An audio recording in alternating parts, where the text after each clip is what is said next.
I used to think I was doing everything right, and that belief stayed with me far longer than it should have. It's strange how a person can move through decades of their life without realizing the most important thing is missing. My name is Walter, and I'm 85 years old. It took me 56 years to learn something I wish I had understood when I was young, but I didn't. And that truth shaped nearly every choice I made. I grew up believing that a good life was built the same way you build a house.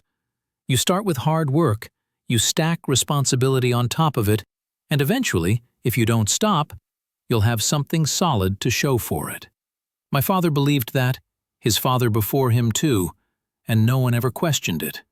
You worked long hours, you kept your head down, and you measured yourself by how useful you were to other people. Love, rest, and reflection were things you earned later, once the important work was done. I carried that belief into my 20s and 30s without hesitation. I married a good woman, raised 2 children, and built a career that looked respectable from the outside. I was always tired, but I told myself that was the price of being dependable. When my children wanted me to sit on the floor and play, I told them maybe later. When my wife wanted to talk late at night, I told her I had an early morning. I didn't think I was neglecting them.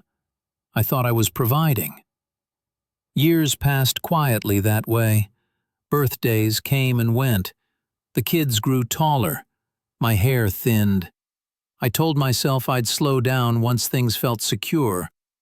But the truth is, security always stayed just a little further ahead. There was always another goal, another worry, another reason to postpone being present. I didn't feel cruel or careless. I felt necessary. And that felt like enough. The moment everything shifted didn't arrive with drama. No accident. No argument. It came one evening when I was 56 years old, sitting alone in my living room. The house was quiet in a way it had never been before. The children were grown and gone. My wife was visiting her sister. I remember looking around at the furniture we'd chosen together, the framed photos on the wall, and realizing that I had spent most of my life rushing through moments that would never return. What unsettled me wasn't guilt, exactly. It was confusion. I had done what I believed was right. So why did it feel like something essential had slipped through my hands? That night, for the first time, I asked myself a question I had avoided for decades. Who was I when I wasn't being useful? I didn't like the answer. Without my responsibilities, without my role as provider, I felt strangely hollow. I realized then that I had been trading presence for purpose, believing they were the same thing. They're not. Purpose can keep you busy for a lifetime, but presence is what makes a life feel lived. Learning that didn't fix everything. I couldn't rewind time or sit beside my children when they were small again. But I could change how I showed up for the years I still had.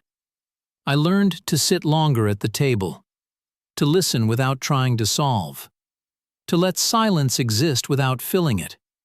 It felt awkward at first, like learning a language too late in life. But it mattered. Now, at 85, I see how quietly time teaches its lessons. It doesn't shout. It waits. It lets you believe your excuses until one day you notice the cost. If I could offer you anything from where I'm standing, it's this gentle warning. Don't confuse being busy with being present, and don't assume you'll recognize what matters later. Later has a way of arriving faster than you expect. If someone you love wants your attention today, give it. If there's a moment asking you to slow down, listen to it. The work will still be there tomorrow, but these moments won't. I learned that in the second half of my life. I hope you don't have to wait as long as I did.